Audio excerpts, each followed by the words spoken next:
திருவள்ளூர் மாவட்டம் திருத்தணி சுப்பிரமணிய சுவாமி திருக்கோவில் சாமி தரிசனம் செய்வதற்கு சிங்கப்பூர் நாட்டின் உள்துறை மற்றும் சட்டத்துறை அமைச்சர் சண்முகம் தனது குடும்பத்தாருடன் சென்னையிலிருந்து ஹெலிகாப்டர் மூலமாக திருத்தணி வந்தடைந்தார். பின்னர் பலத்த போலீஸ் பாதுகாப்புடன் காரில் திருத்தணி முருகன் கோவிலுக்கு சுவாமி தரிசனத்திற்கு வருகை தந்தார். அவருக்கு திருக்கோவில் சார்பில் பூரண கும்ப மரியாதை வழங்கப்பட்டு திருக்கோவிலுக்கு அழைத்து சென்ற பின்னர் சுவாமி தரிசனம் செய்தார். இவரின் வருகையால் திருத்தணியில் உள்ள தேசிய நெடுஞ்சாலை மற்றும் திருத்தணி மலைக்கோவில் வரை பலத்த போலீஸ் பாதுகாப்பு போடப்பட்டிருந்தது. மயிலாடுதுறை மாவட்டம் சீர்காழி கொள்ளிடம் முப்புட்டு பகுதியில் போக்குவரத்து காவல்துறையினர் வாகன தணிக்கையில் ஈடுபட்டு வந்தனர். அப்போது அவ்வழியாக வந்த தனியார் மினி பேருந்து ஒன்று தாறுமாறாக வந்துள்ளது. இதனை கண்ட காவலர்கள் பேருந்தை வழிமறித்து ஓட்டுநரிடம் விசாரணை நடத்தியதில் ஓட்டுநர் மதுபோதையில் இருந்துள்ளார். இதனை அடுத்து 10,000 அபராதம் மற்றும் ஓட்டுநர் உரிமத்தை ரத்து செய்தனர். இதனால் அப்பகுதியில் சிறிது நேரம் பரபரப்பு ஏற்பட்டது. கள்ளக்குறிச்சி மாவட்டம் சங்கராபுரம் அருகே புத்திராம்பட்டு கிராமத்தில் முறையாக குடிநீர் வழங்கவில்லை என்று அரசு பேருந்தை சிறைபிடித்தும் ஊராட்சி நிர்வாகத்தை கண்டித்தும் காலி குடங்களுடன் கிராம பெண்கள் சாலை மறியலில் ஈடுபட்டனர். உடனே தகவல் அறிந்து வந்த அதிகாரிகள் பேச்சுவார்த்தை நடத்திய பிறகு அங்கிருந்து கலைந்து சென்றனர். மலைகளின் அரசு என்று அழைக்கப்படும் நீலகிரி மாவட்டத்தில் இந்த ஆண்டு கோடை சீசனுக்காக வரும் லட்சக்கணக்கான சுற்றுலா பயணிகளை மகிழ்விக்க உலக புகழ்பெற்ற அரசு தாவரவியல் பூங்காவில் 126வது மலர் கண்காட்சி, 100ஆண்டு ரோஜா பூங்காவில் 19வது ரோஜா கண்காட்சி, குன்னூர் சிம்ஸ் பூங்காவில் 64வது பழ கண்காட்சி ஆகிய கோடை விழாக்கள் நடைபெற்றது. இந்நிலையில் கோடை விழாவின் இறுதி நிகழ்ச்சியாக சுற்றுலாத்துறை சார்பில் இன்று உதகை படகு இல்லத்தில் படகு போட்டிகள் நடைபெற்றது. இந்த படகு போட்டிகளை மாவட்ட ஆட்சியர் மு. அருணா கொடியசைத்து துவங்கி வைத்தார். நாமக்கல் மாவட்டம் திருச்செங்கோட்டில் இந்திய பல் மருத்துவ சங்க திருச்செங்கோடு கிளையின் சார்பில் உலக புகையிலை தினத்தை ஒட்டி 500க்கும் மேற்பட்ட பல் மருத்துவக் கல்லூரி மாணவ மாணவிகள் கலந்து கொண்ட விழிப்புணர்வு பேரணி நடைபெற்றது. இதனைத் தொடர்ந்து புகையினால் ஏற்படும் தீங்குகள் குறித்து விளக்கம் அளிக்கும் வகையில் தெருக்கூத்து வடிவில் நாடக நிகழ்ச்சியை மாணவர்கள் நடத்தி விழிப்புணர்வை ஏற்படுத்தினார்கள்.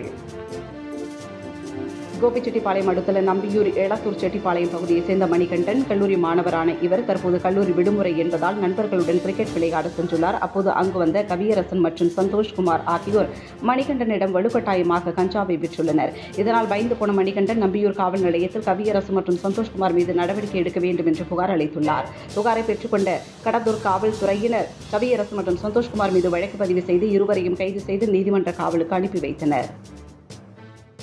மதுரை ஜெய்ஹிந்த்புரத்தில் உள்ளது மிக பழமையான ஸ்ரீ வீரகாளியம்மன் கோவில். இந்த கோவிலின் 72வது ஆண்டு வைகாசி உற்சவ விழா கொடியேற்றம் மே 17ஆம் தேதி நடைபெற்றது. அதனைத் தொடர்ந்து 24ஆம் தேதி காப்பு கட்டும் நிகழ்வு நடைபெற்றது. இந்நிலையில் திருவிழாவின் முக்கிய சிகர நிகழ்வாக 15,000க்கும் மேற்பட்ட வைகை ஆற்றில் இறங்கி பக்தர்கள் தங்களது வேண்டுதல்களை நிறைவேற்றும் வகையில் அம்மனுக்கு அழகு குத்தியும் பறவை காவடி எடுத்தும் ஊர்வலமாக சென்று பூஜை செய்தனர்.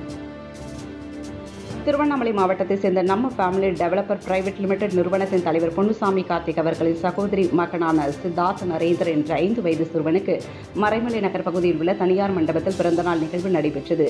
இந்த பிறந்தநாள் நிகழ்வில் திரை பிரபலங்களான வடசென்னை திரைப்பட நடிகர் அன்பு, திரையுலக துணை நடிகரான பவன், குணச்சித்திர நடிகர் இமான் அண்ணாச்சு ஆகியோர் கலந்து கொண்டனர். மேலும் இதில் சிறப்பு அழைப்பாளராக கலந்து கொண்ட இயக்குநர் வெற்றிமாறன் 200க்கும் மேற்பட்ட மாற்றுத்திறனாளிகள் மற்றும் ஆட்டிசம் சைல்டு குழந்தைகளுக்கு நலத்திட்ட உதவிகளை வழங்கினார். புதுக்கோட்டை மாவட்டத்தின் இந்த ஆண்டு இறுதி ஜல்லிக்கட்டு பொன்னமராவதி அருகே கீழவேகுப்பட்டியில் ஏனமாரியம்மன் கோவில் திருவிழாவை முன்னிட்டு சிறப்பாக நடைபெற்றது. இதில் பல்வேறு மாவட்டங்களைச் சேர்ந்த 750 ஜல்லிக்கட்டு காளைகளும் 250 மாடுபிடி வீரர்களும் பங்கேற்றனர். இறுதியில் வெற்றி பெற்ற காளைகள் மற்றும் மாடுபிடி வீரர்களுக்கு பரிசுப் பொருட்கள் வழங்கப்பட்டது. சூப்பர் மாடுங்க,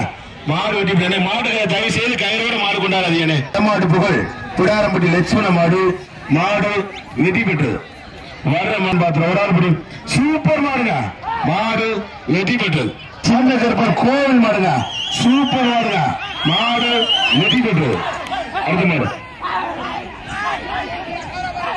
அருமையான மாடு, சூப்பரியா வெடி கொண்டு மாடு போயிட்டு இருக்கு, மாடு வெற்றி பெற்றது.